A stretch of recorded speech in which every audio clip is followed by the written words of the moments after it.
A kind-hearted waitress feeds a hungry elderly couple on Christmas Eve. She sees the manager try to send them away without even listening properly.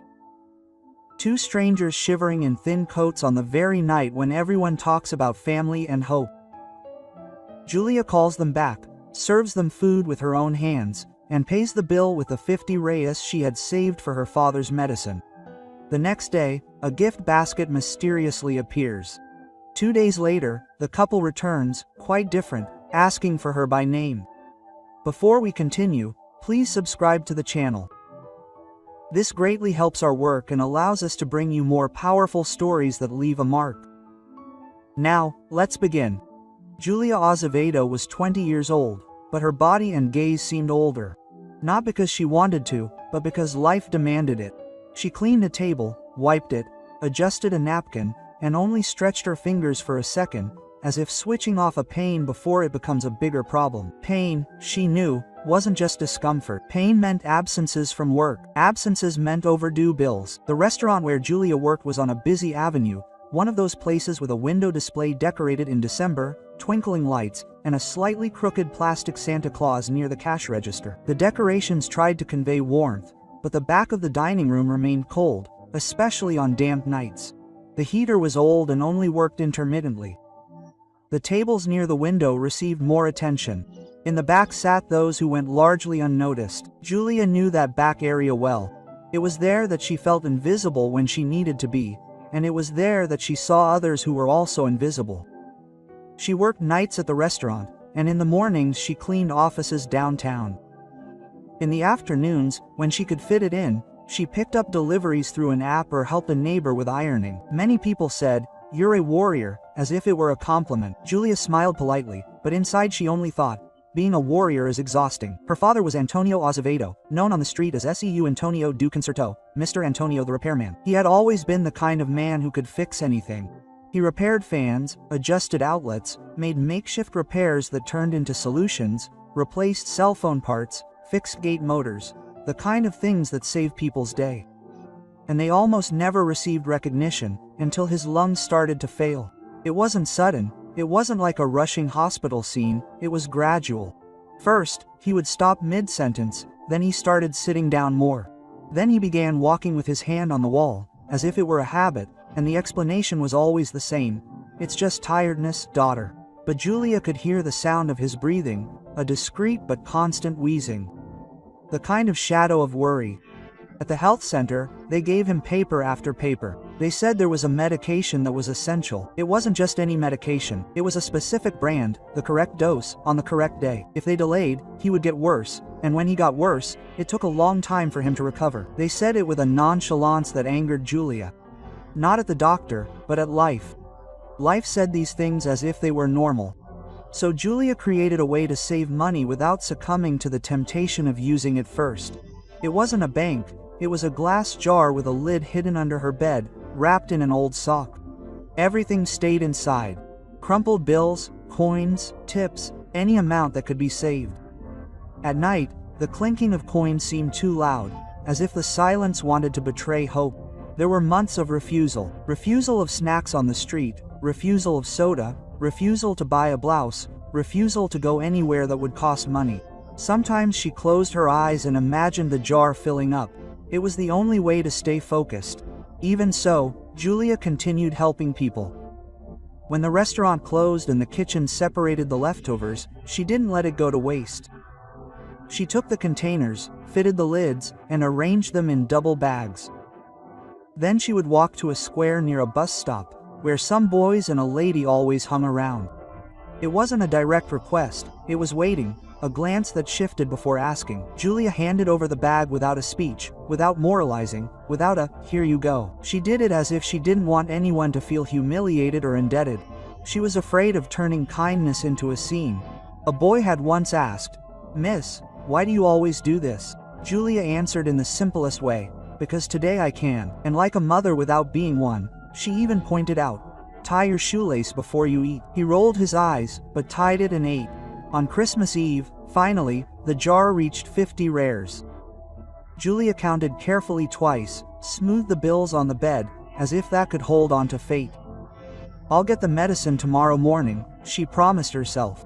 Tomorrow morning, at the restaurant, the manager Rogério was especially unbearable that day. He was wearing a tight red sweater, the kind that makes you even more irritable because nothing is comfortable. He walked around as if the movement was his own doing. Come on, everyone, today's a good day, he said loudly. This end of year will pay your rent. As if paying rent were a prize and not a monthly obligation. When Julia passed by him, he spoke without really looking. Smile, Julia. Happy tipper for us. She smiled anyway.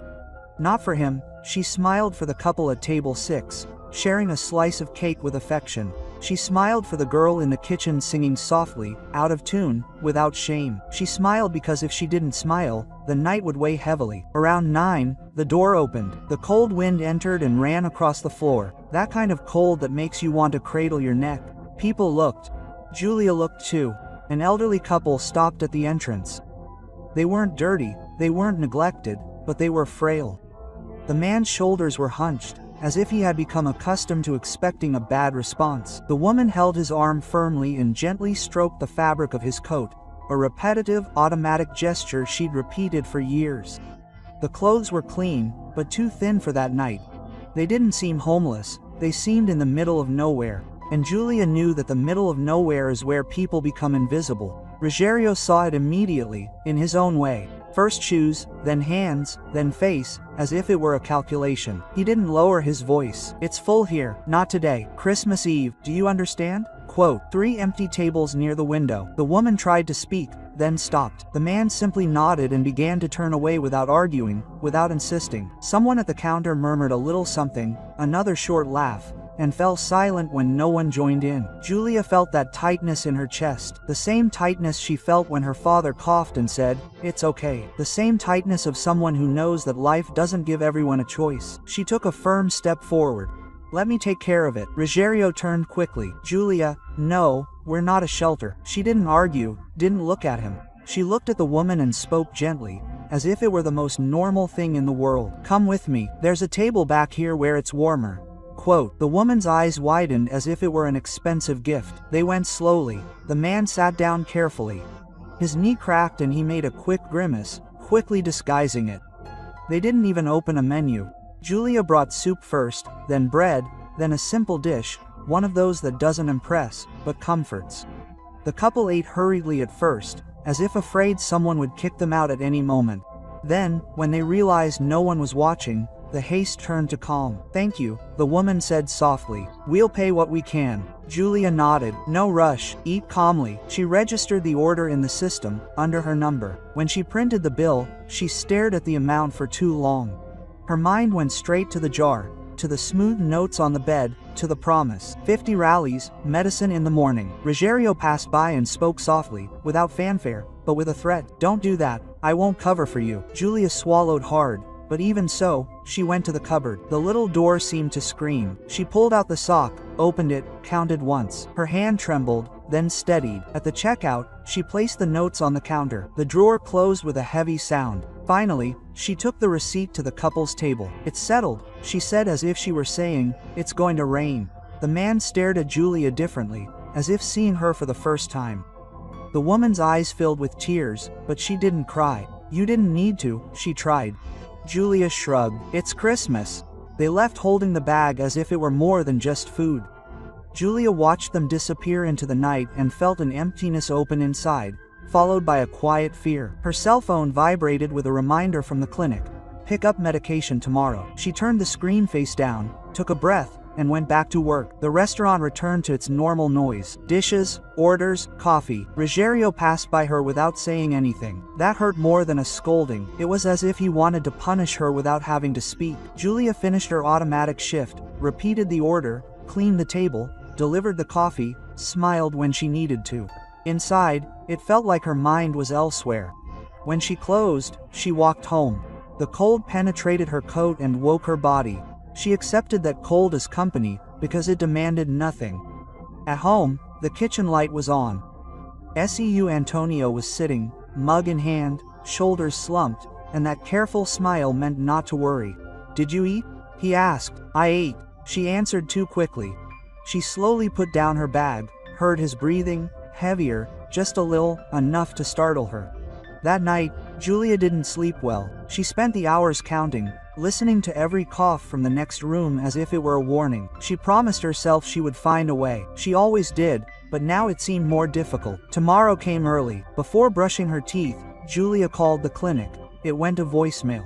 She hung up without leaving a message. She already knew the answer. At work, nothing changed. Ruggiero complained about the stock. A client joked with her, asking if she smiled in her sleep. Julia smiled the same way. It was what they expected of her. 2 days passed. No correction from the universe, no unexpected help. Julia began to think that kindness had been just that, a nice gesture that ends at the same point. Until one slower afternoon, she saw a basket near her work area. Fruit, bread, simple things, neatly arranged, and an envelope attached to the side. She looked around confused. "Whose is this?" The kitchen worker shrugged. "It was already there when I arrived. I thought it was yours." Quote, in the envelope, a card without a signature, just a phrase in neat handwriting. "Thank you for seeing us." Julia stood there longer than she should have, gripping the basket handle tightly, as if it were all too real. Ruggiero saw and let go. "Don't be silly, it must be people from the church." Quote, Julia nodded, but felt it wasn't that. It didn't seem like ordinary charity. It seemed like something that hadn't yet been finalized. That night, her father's breathing worsened. Julia sat beside him, held his hand, and feigned calm until he fell asleep. Then she rested her forehead on the edge of the bed and let the weariness wash over her. For a second, she wondered if she had made the wrong choice, if that money couldn't have saved her father more than it had saved 2 strangers. Guilt tried to creep in, but Julia pushed it away, because deep down she knew, if she hadn't done what she did, she wouldn't be herself. A week passed. Then, on an ordinary day, the restaurant's doorbell rang. Julia was serving coffee when she looked up and froze. The couple was there again, but now it was different. It wasn't ostentation, it wasn't glamorous richness, it was something else. The coats hung just right. The shoes were good, clean, worn with care. And, above all, the way they walked had changed. A firm, calm posture, like someone used to being listened to. Ruggiero also noticed, adjusted his sweater, smiled, and went quickly. "A table for 2? They refused. The man spoke in a firm, polite voice. "We came to speak with Julia." The manager's smile faltered. "She's busy." The woman looked over him and found Julia at the back of the room. She smiled with the same gentleness as before, but now with weight. "Of course, we'll wait." Quote, Ruggiero hesitated and pointed to Julia with an impatient gesture. "Come on, and quickly." Julia went slowly. Her heart beat more from confusion than hope. "Hi," the man pointed to an empty table. "Can we talk?" They sat down. Julia stood for a moment, unsure where to put her hands. The woman placed a thin folder on the table. "We owe you an explanation," the man added. "It's not just an obligation. We need to be fair." Quote, they first spoke of an organization, an old, discreet project that paid for treatment, invested in schools, helped clinics, did the kind of thing that doesn't make headlines. They didn't dramatize, they spoke like people accustomed to solving problems. Then came the part that left Julia speechless. "We did a test," the woman said. "For months, we went to places where kindness is costly, where nobody is filming, where being good is hard work. We observed." Quote, Julia frowned. "But why?" The man clasped his hands, looking directly at her. "We're old, we don't have children, and we needed to know who would choose compassion when it meant losing something." Julia shook her head. "I didn't know anything, and that's precisely why it was worthwhile," the woman replied. They pushed the folder towards her. Inside were papers with Antonio Azevedo's name, forms, receipts, payment stamps, everything organized. Julia felt breathless, touching the paper as if it were about to disappear. "Current and future treatment," the man said, resolved. Julia tried to speak. "I can't accept it," the woman replied firmly and gently. "You already accepted it when you needed it, and you paid first." Nearby, Ruggiero pretended to clean, but he heard everything. When he saw Julia's face change, his hardened. "And there's more," the man said. "Your studies, whatever field you want, all financed, with no obligation whatsoever. Just continue being who you are." Julia let out a short laugh of disbelief and put her hand to her mouth. It seemed like a lie, but the stamps were real. The folder was real. Their gaze was real. Ruggiero entered, interrupting. "Is there a problem here?" The man looked at him as if assessing his behavior and didn't like what he saw. "No, we're already finished." Ruggiero tried to insist, but his voice wouldn't come out. The man's firmness cut through the space. The couple stood up. The woman held Julia's hand tenderly. "We didn't save you," she said. "We just recognized you." Julia watched the two of them leave.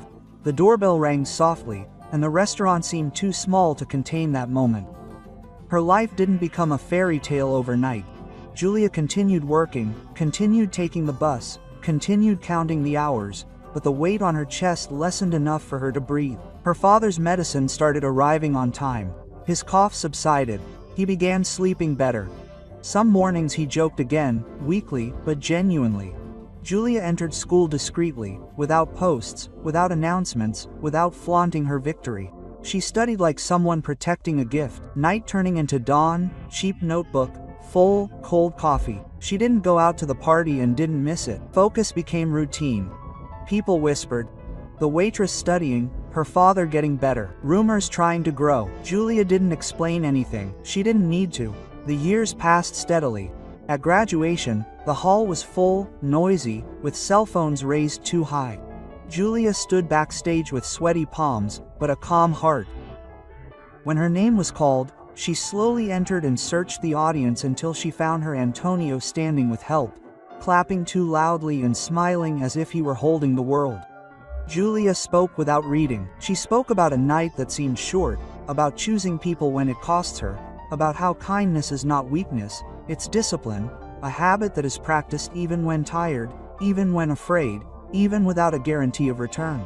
Then the video circulated, people sharing, discussing, some saying it was inspiring, others saying it was an exaggeration. Julia watched it once, turned off her cell phone and went on with her life. At the back of the hall, the couple was there, without spotlights, without an audience, only with pride. Julia didn't chase success as if it were a prize. She built it the same way she served soup that Christmas Eve, with a quiet hand, a clear choice, and without demanding anything in return. And somehow that was enough.